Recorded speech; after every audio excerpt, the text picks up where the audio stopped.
percentage in the LCS than he currently has with TDK in the Challenger Series. So riddle me how that happens. I don't know. You just step up. It's like when you get like yellow card or penalty and somebody's out, everybody on the team just steps up. It's one of those moments. We have a sub, we need to go hard. And it turns out that the sub just is going harder. Yeah, and there's that whole nobody believes in us as well that can just self-motivate you. It depends what type of person you are, how you're going to react to nobody believing in you, but especially for players like Gate, they react very positively, and they just want to prove them wrong. Yep. It's got to feel good, too, when that happens. Bard getting banned out here. Caitlyn as well, so Piglet and Matt getting hit right in the beginning for that bot lane. Yeah. Fiora getting playing scene for Team Liquid. Definitely feels like Matt has more Bard games than pretty much anyone else. Would only take a few more before he'd get the undisputed best Bard NA title, even though that is in hot dispute, especially with people like Afremu running around. Although he has been drawing the bans starting now. We'll see how long that lasts. Then Italy gets taken out from Procxin, as we saw. Dardoch, he's been going Rek'Sai Elise, Rek'Sai Elise. Which one are they going to take from him? Neither. Both are left up. The Lourlo actually gets taken out, so it cannot protect Piglet in any way.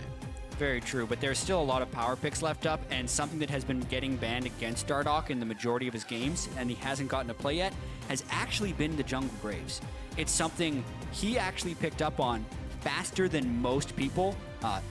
The LPL over in China was seen as the first adopters of Jungle Graves, but at that same week, Dardoch was playing it in the Challenger Series qualifiers. So he has been an incredibly fearful Jungle Graves. He should have more mastery over this pick than most others that would have picked it up because he picked it up first, and it's a very logical first pick since it's been banned away so many times. So much damage from Graves. It is insane, especially putting with some more AD carries. We see Lucian getting picked up. Saw Immortals run a like comp yesterday, but that Graves was in the top lane. Here on tip side, what can they answer with? They had the Alistar to keep tanky. We've seen Graves take these Alistars out, though. It's a tough thing. The Ryze, however, can really help Tip get into the scaling. And I think the Ryze is the big one. That's something that has been near 100% pick ban across all regions for the majority of the year. We're a little bit behind in picks and bans because these guys are going very quickly, but it was a big trade of power picks there. Graves, Ryze, Alistar, and Tahm Kench, and even Lucian and Kalista. This is literally a who's who of the most picked champions worldwide that these teams are trading back and forth. And they're getting what they want on the side of Impulse. If they get that Kalista Elise, and they do, Piglet and Matt now to answer. And they're actually leaving Dardoch's jungle away for a while here, unless that Graves is going to be taken. It's got to be the jungle. Most will be. Yeah. I mean, it could be a top laner because we've seen the top lane played, but it's very likely the jungle Graves. More Lux getting picked up as well. Both those picks offering bindings. Yeah, and that's specifically when Lux is at her best, is when people can follow up on top of the Lux with the light binding, because generally a Lux full combo light binding and ultimate nearly one-shot someone, but then you're going to be throwing in Graves ultimate on top of it, and it is probably a kill whenever FeniX can land a light binding and Lourlo is in range to follow, which is why those picks have very good synergy together. Looks like he's going to stick with it. FeniX on the Lux yesterday, 3, 2, and 14. Not huge, but the team was also scrambling a lot of that game to make things happen. See if they can get more control gear. Impulse always loves the hovers. Gate, super jolly dude, and he loves to please. It's going to be the Varus getting locked in. Pirean will be firing from the mid lane. Yeah, so a long-range poke AD champion here. They didn't want to over-index on magic damage since they were planning on running that Ryze top lane with the Elise jungle. So hard to really pin down exactly where this tip composition is going because they have elements of poke with the Varus, but also elements of just straight-up damage from the Ryze. They'll look to snowball this one most likely because you look at the Team Liquid team, and that's actually also a little bit strange because they have the 2 marksmen and then really the 1 true tank in the Tahm Kench. Right. So we'll see some strange interactions this game. A lot of fishing for bindings, so to speak, from Team Liquid that they'll try and follow up, and that will just be whether or not Tip will be able to outpoke them or engage on them because both teams have similar goals here with poke and 1 tank. tip also relying on, or not relying on, but leaving a window open where if they can just go 4, hold off things, be resilient, Seraph can get to a point where he'll be able to carry the game from that Ryze and just be a nuisance again. Always leaving that window open once they have Seraph in the roster, and it's a good one. Share with us your choice and who is going to win the game. You've heard what we think. Tweet at LOL eSports with the hashtag TLWin or hashtag TIPWin. We'll score your votes, and as always, check in just a few minutes. It'll be right over the inventory on the screen. The players, they love the back end. They love to hear what you have to say. Impulse, they haven't been listening to most of what the community's been saying. They have been kind of making their own path. And it's been a good one so far after the first few weeks. The first week looked super rough for Team Impulse. Losing to Echo Fox when Froggen was playing and then getting perfect gamed in the fastest game in LCS history by Immortals. Yeah, that's true. But since then, It did happen. It's been 3 wins against Cloud9, Renegades, and Team Dignitas. And you can say that's, you know, a bit of an easier schedule, but Cloud9 could be a top team, Renegades, Dignitas. We don't know who's who right yet, and we'll see if they can carry it against Team Liquid.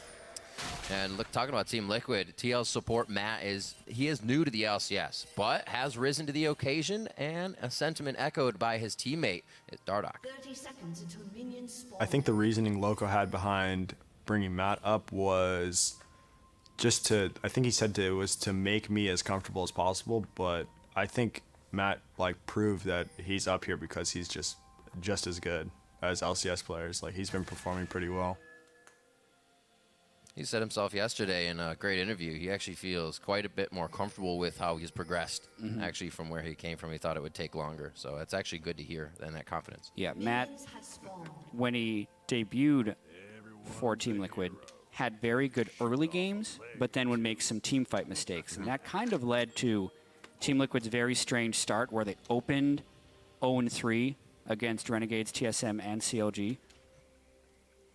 And he's been gaining the confidence ever so slowly, but now he's on a new champion to the LCS here. He's only played Bard and Alistar thus far.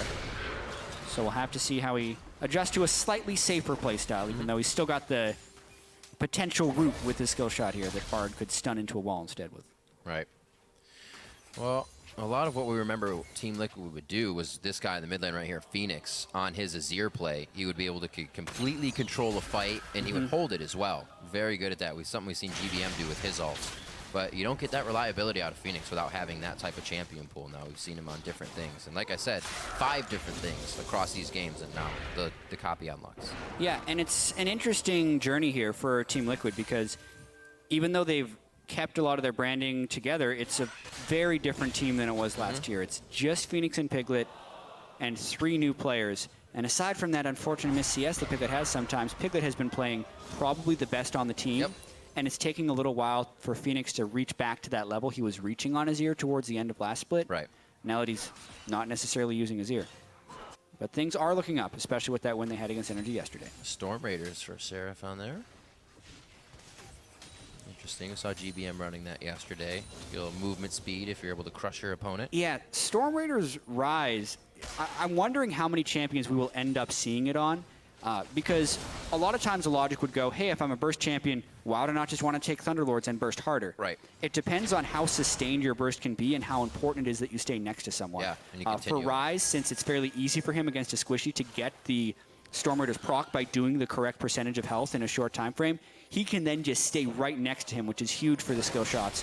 Procxin, though, found Dardoch. Peekaboo, the rotation from Pirean, maybe on time. Dardoch dashes back. Was it just enough HP to save him? There to go! Oh, he gets taken down. FeniX with the reaction as well. And that is exactly what you want to see if you were Team Liquid. FeniX backing Dardoch up, even though, by the way, FeniX didn't get an assist. That was all Dardoch for Procxin, so forget what I just said. I realized that was completely Dardoch soloing Procxin, and oh my goodness, he knows exactly what to do on Graves, gets the dash armor to Mar at the very end, gets all the face full of damage to Procxin when he decided to repel over the wall, and big surprise for Procxin. He thought he was going to make a big play.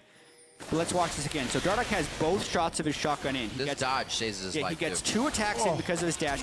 And here's the thing, as he flashed over the wall, it allowed him the time to reload. So he ended up getting 5 Graves auto attacks off there, maximizing his damage, all while Procxin was trying to close in on him. And the majority of those attacks were from close range, which leads more damage. Plus, he refreshes double buffs, so here he goes mid lane. Oh, don't stand next to that wall. Oh, he's going to have to dangle. He gets the angle on end of the line. A little more damage here. The smoke screen's going to slow him down. Dardoch already used a flash over towards the Raptor pit. He's a pretty and he can damaging still go man. for Procxin. Seraph has to come in. He already teleported in. Level 4, and that's not going to be good to get him a kill this early. What chaos to start this game off. Dardoch felt like he had such a lead, but Procxin came back immediately. Yeah, that's playing with a lot of confidence, but it is Seraph once again who saves the day for Team Impulse. Really timed the teleport there for Ryze, and it's actually massive because he now has double buffs on Ryze heading back to the top lane, and Tahm Kench isn't the type who will be able to pressure Ryze in the early game. Nope. This means free farm for Seraph for the duration of the double buffs. And also an important kill to slow down Dardoch, who was looking to go on a rampage off of that play. I was just about to build him up. Gonna say we saw the Elise and the Rek'Sai. You were talking about the Graves. We finally get to see it. And he goes a little headstrong. Still gonna be able to do a lot. He actually went Swifties right away to keep that pressure up and bit him in the butt. And a Hunter's Potion, so he was just looking to stay at full health and mana and be able to spam through. That's actually a build where you're really just looking to snowball the game right from there. So Dardoch tried to go really big with that itemization. Yeah. Graves can clear the jungle pretty quickly anyway with base damage, so he went Boots of Swiftness for a faster clear. But he's still going to look to continue to gank with his jungle Graves. He is a very, very good jungle Graves, but he needs to go back now, and he wants to get those double buffs off of Seraph. But it's honestly just too dangerous. Also, to look at the other side of that, we've been talking a lot about the Team Liquid engage. Pirean as well, to play that so calmly, walk down, allow the team time to close in on the situation. Impulse had some good communication on that, and then Seraph's quick TP puts them at 1-1, but a little bit of a gold lead for having first blood there. Looks like Lourlo has been able to pretty much keep the wave pretty consistent, only down a few CS, and he's got a pretty good wave crashing into him. They may try to do something tricky here as we see the bot lane switching over. This is really tricky. Dardoch, so they know that Seraph has no flash. Here's the thing, though. The Storm Raider's surge on Seraph is so critical right now because even though Lourlo landed the tongue, Seraph just zoomed away thanks to that mastery right there. And that'll completely shut down the ganks that they try and send him his way if he can proc the Storm Raider surge. Keeping him nice and safe, also with his passive. Whoa. So not too much damage yet for FeniX. He knows he can keep it safe with Prismatic Barrier in mid. 49 to 40 there. Like we said, FeniX back on the Lux. Wasn't a huge impact last game. He's trying to keep Pirean off the mid lane waves here. Back down, Matt is going to join Piglet in the bot lane, and he's not actually had too much of a lead either. Doesn't look like too many things going on. That early game from Dardoch looks like it was going to set things off, but since Impulse slowed it down, they're happy to keep it that way. Stack these tiers, get Ryze going, get Pirean some items as well. Yeah, double Dorns on a FeniX, so he's definitely in kind of farm survival mode right now. It's what he did yesterday. I even saw FeniX use his ultimate multiple times just to clear the wave because he's really waiting until he has burst potential with Lux. Until then, he's just going to be playing a wave clear champion. And I do just want to double back real quick to the choice of Storm Raider Surge on Seraph's Ryze. It's really important in the Tahm Kench matchup since the way Tahm Kench is going to get aggressive is throw the tongue out to get the slow. But if Seraph can then return 30% of a champion's max health and damage to proc the Storm Raider Surge, this is a recent buff to Storm Raider Surge, is he will get 75% slow resistance for the 3 seconds he's running away with the move speed, meaning he can basically ignore the slow from the Tahm Kench, making it almost impossible for Lourlo to eat him or get the appropriate Tahm Kench stacks. It's just a great pick into it, and they picked it blind into the Tahm Kench anyway, so it just makes it better. I like it, and if anybody's going to try to do it, it's Seraph. Keeping that lane safe. Teleport almost up, so we may actually see a play instantly off that since Tahm Kench isn't one to super push a lane. He can spit out minions, but it's not the fastest. Fog of War play here from FeniX. He's trying to win the lane just by bits of damage instead of going toe-to-toe here. Still throws out the W as he gets a Q. It's just going to be back and forth in that just a skill matchup from range and who can hit what. Who has the better aim, really. Yeah, spam your long-range skill shots and try not to miss CS. Well, that's 2 missed for Pirean, so he's losing. He's losing that matchup right now. Then moving back to kind of Dardoch, what is his role now? He seems a lot more passive. Is it kind of natural for Graves to just sit back and say, now I'm farming if something didn't work out like that in the early game? Yeah, well, he definitely got slowed down by losing his double buffs to Seraph, and then he spent a large portion of the game, of the early game, looking top lane again, but the gank just failed so horribly. They were hoping to get the Tahm Kench slow, and Seraph just zoomed away Right. with Storm Raider Surge, so they weren't really anticipating that working out, and now it's actually Elise who's up there with the gank. All right, they kind of stacked the crowd control there. Flash out, Gray Health activated at the last moment. Lourlo's going to have Dardoch in just a second. May not be enough. It does not blind Procxin. He gets the last kill off.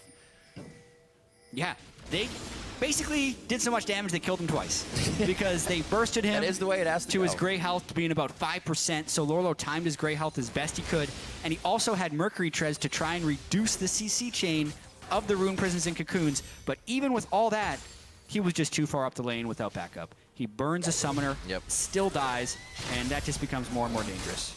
There's the wave clear for mid. FeniX looks like he wants to get back now. He's sitting on quite a bit of gold, just under 2,000.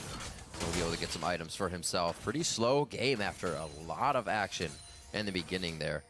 You may just see what happened yesterday as freaking Kobe and Dash were talking on the desk. We get to those mid-game fights and things will start falling very fast. Turrets staying up a little bit longer when we don't get these lane swaps, so it means there's a whole pile of gold to be grabbed at one time. Once we get to that point, This is fun. Ward was played. Matt kind of baiting out Dardoch and Piglet to come up from behind here. The binding just misses. He's kind of going for the no-look over towards Mash. Yeah, he baited, Yeah. but his hook wasn't sharp enough, so really it did nothing. He just lost his Fell bait. out. Took some damage. He's a level behind Gate and Mash. Some of that has to do with how much time he spent top lane trying to bait that gank with Dardoch. It also means Piglet is a little bit behind in CS because he had to spend some time 1v2. So credit to Mash and Gate for having the CS Yeah. advantage, but it's not from a straight skill matchup. It's because there was some time missing in lane. You cannot have my ward. Oh. Here comes Procxin. Yeah, he can eat him, Oh, he's going to eat you up, son. but he's got a friend. Where's he going? He throws him right into the wall. Here comes Procxin now. Seraph is going to be ready for this one. If they can get one more Rune Prison down, this is going to be Lourlo. Can they kill him twice once again? Gray Health's going to be popped. Oh, it actually executed. He didn't have time. Or it just wasn't up. May have used it just previously, the cooldown. I think he was trying to time it. He It's just up. did not. It was up. It's up. You got the replay. Yep. That's a whoopsie. That is a big whoopsie because Lourlo was actually in turret range, so that would have been a time it could have actually saved him.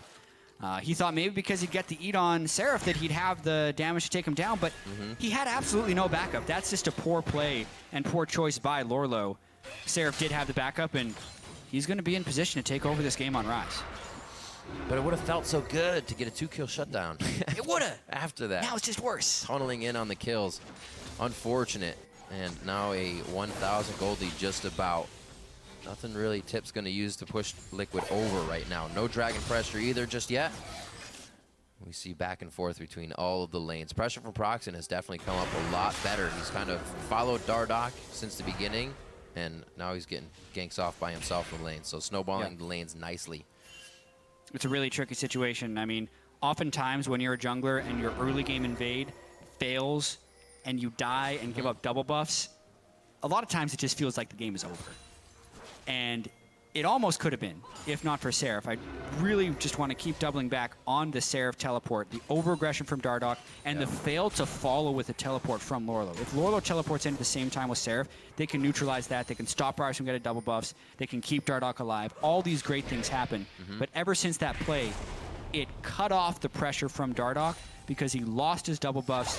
He had built to do the early ganking, and he was unable to pull off the early ganks. And it's made Seraph's Ryze unmanageable. Yep. And actually looking in this mid lane now, FeniX could actually be a problem for Seraph, only because he's completely building to be an enabler.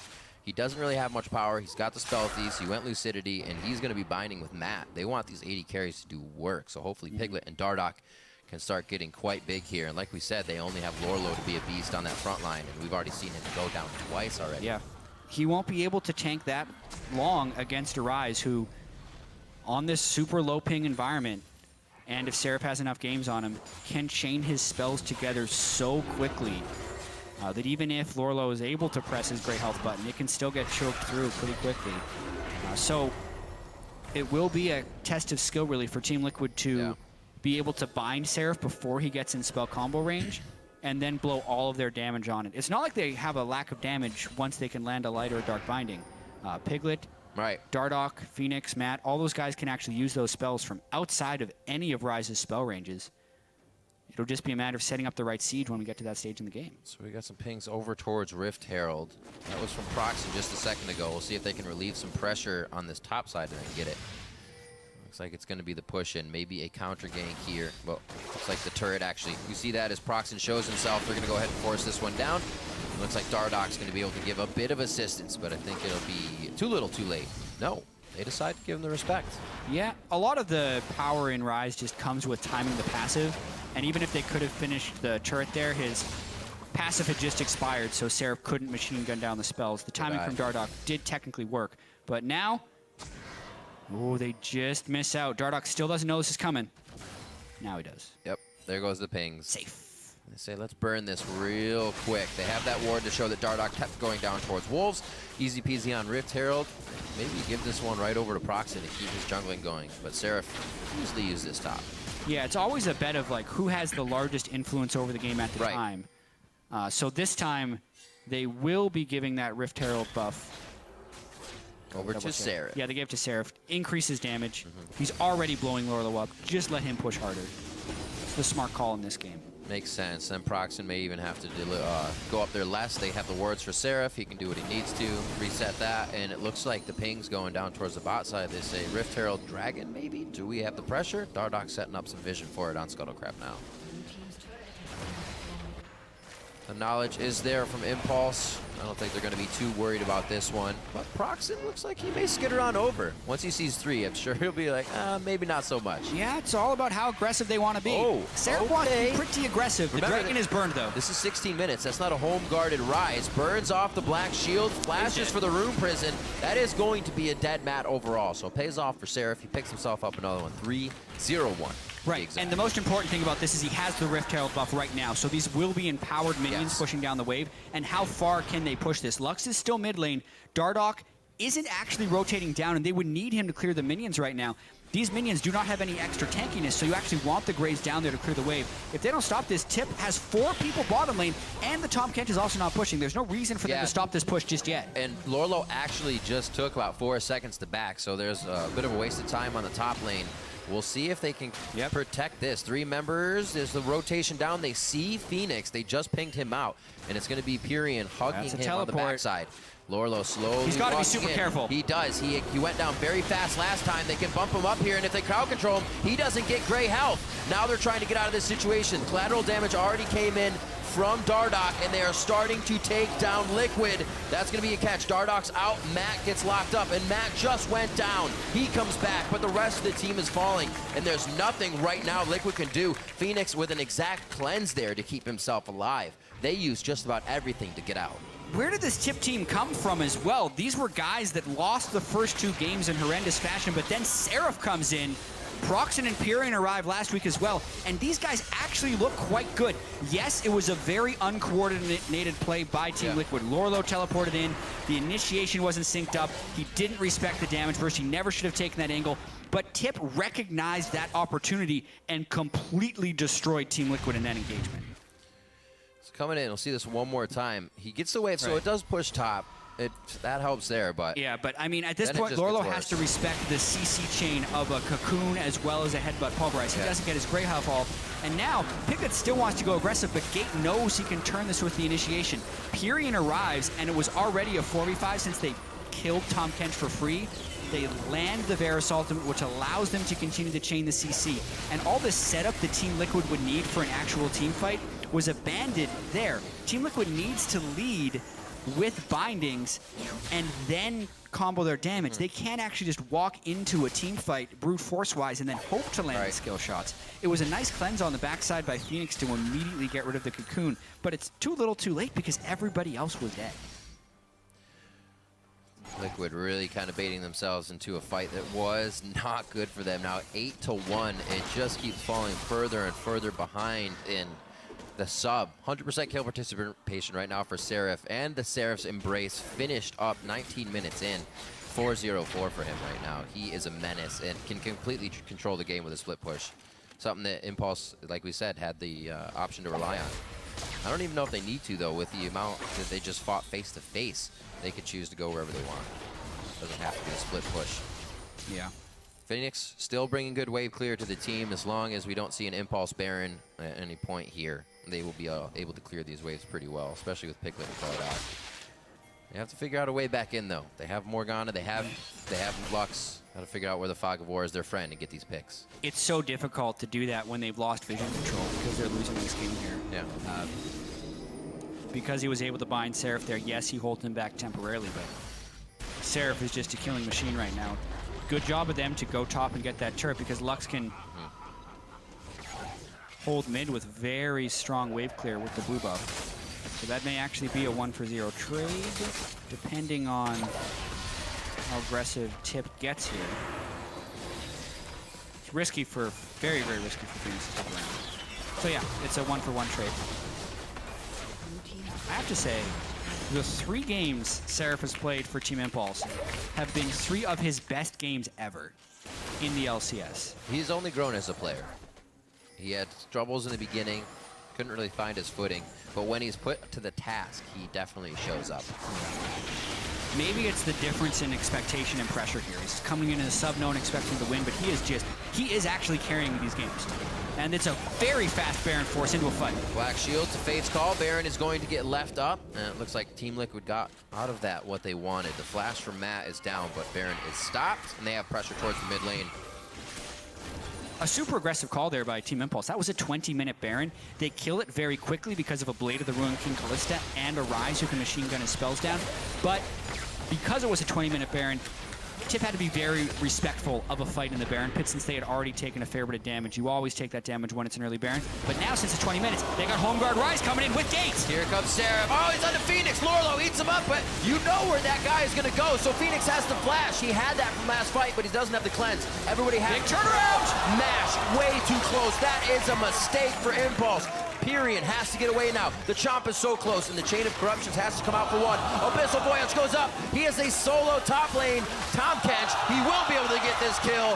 He licked Pirean. He gets him down. Nice job, and now Liquid gets a fight to get themselves back in. The hitbox on that tongue from Lourlo in that fight, it was like 2 feet left of him, but it still landed. Either way, Team Liquid make the turnaround. That's exactly what they needed. Team Impulse in this fight, they funnel in and they use the crowd control. Here's the thing, they used the CC before Ryze was there. So by the time Seraph is able to get the damage out, Team Liquid is able to return it. Full burst combo from Dardoch and Piglet blows through Ryze, and then Mash was expecting the fight to go well, so he was super far forward and gets luxed to the face. And then here, this is just, it makes you feel bad. The stacks, this isn't Nerf Tahm Kench, so the stacks stay up for 8 seconds. Woo. Not that they actually mattered at the end of that since he didn't get the stun with the tongue lash. Impulse comes out, gets Dragon as Liquid takes a breather after that fight. So a little back and forth here. Lourlo getting himself a kill. They're stepping up a little bit, maybe getting some confidence in to make some more plays. Now getting tanky as well, so he can be what the team needs. We saw how effective he became in that fight. Pirean, that's what we were talking about, playing with the fog. There it is, collateral damage from Dardoch. That's the setup, one binding, and the person dies. Yep. Team Liquid has somehow managed to turn this game around. Even gold, very impressive. This is the second game where they've had a pretty dire situation. Not quite as dire as it looked against Echo Fox back last week, but they had a big deficit in this game early, and they've already turned it around. So for a team that has traditionally had a reputation of tilting, these teams, this Team Liquid team actually looks very untiltable in their games so far this year. I was just going to mention that before we saw the fight, is that it's reminiscent of yesterday and the fact that Liquid gets pushed back into a corner, and that's it like ups their resilience. They figure out more, they're kind of learning about what you're doing, and then they just figure out a way in and break your armor. Impulse needs to be very careful now. Items on the side of Team Liquid are definitely putting the fights in the AD's favor. Oh, that's another That's bind. one binding. Oh. Whoa, Matt! Whoa, Matt! Gets deleted. Was not expecting that to happen. Remember, Seraph is 5-1-5. He was 4-1-5. There's the initiation from Gate. Unbreakable Will's not even on yet. These guys are huge coming into this fight. They have Team Liquid running for the hills, and Impulse just dictates that one. They knew they couldn't fight with Matt down, and Yeah, well, just because you land the binding doesn't mean he's no longer Ryze. You have to be careful. He can cast his spells. Seraph rips him apart, and this will lead to a Team Impulse push mid. only Nice hit Mash. hold. He'll be able to get the Triumphant Roar heals from Gate. Seraph out, threw his ult on there to be a nuisance, but they get out with a nice fight and a turret. Just as we start to build up Team Liquid, they trip over their own shoes. Matt has had his moments in both good and bad directions. That was one of the not so good moments for Matt. Yeah. The main thing that I need to emphasize about that is Team Liquid can take down Seraph when they lock him down, but specifically they have a lot of, they either need to be able to burst him quickly or they need to use the spells that are outside of his cast range, like Dark Binding. In this case, he lands the Binding and he's moving close for the ultimate, but no one is actually here to burst. Piglet is a DPS, not a burst champion, and no one else was in range, so Seraph just used a couple spells and deleted Matt. That was fun. His Q's like 450, and Black Shield right now blocks about 170. Black's about a spell. One Ryze spell.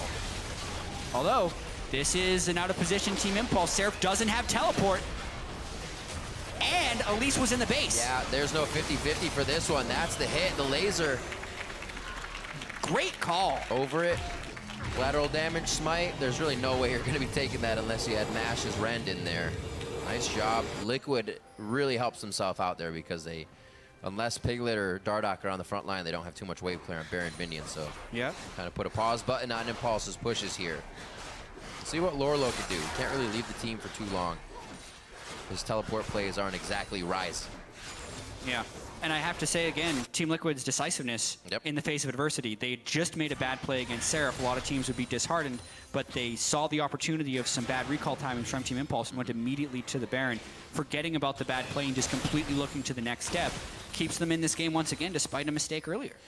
Liquid picking up more gold around the map. This will be the last outer tier turret, and now working off that top side pressure for when Baron is up. We're going to see if they can take down this bottom side. And I think this push could make or break the game right here. They have the Baron buff. They want the setup. If they land a binding or some CC onto Seraph, they can blow them up. But Team Impulse, if they get the right initiation and Seraph can get the entrance during the CC of Team Impulse, he can kill a couple people in Team Liquid in the duration of a pulverize. Another thing you have to do, keep updated on items as well. If Liquid doesn't realize both Pirean and Mash have got Quicksilvers, they could really be in the wrong spot in these fights. Tip instantly realized these bindings were becoming a problem once they lost a few people instantly. Very, very true.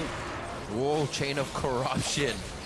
Just missing in the mid lane there. So FeniX and Lourlo feeling a little bit safer, but realizing the pressure they were messing with. And opportunity cost there for Pirean. He does have a decent amount of cooldown reduction.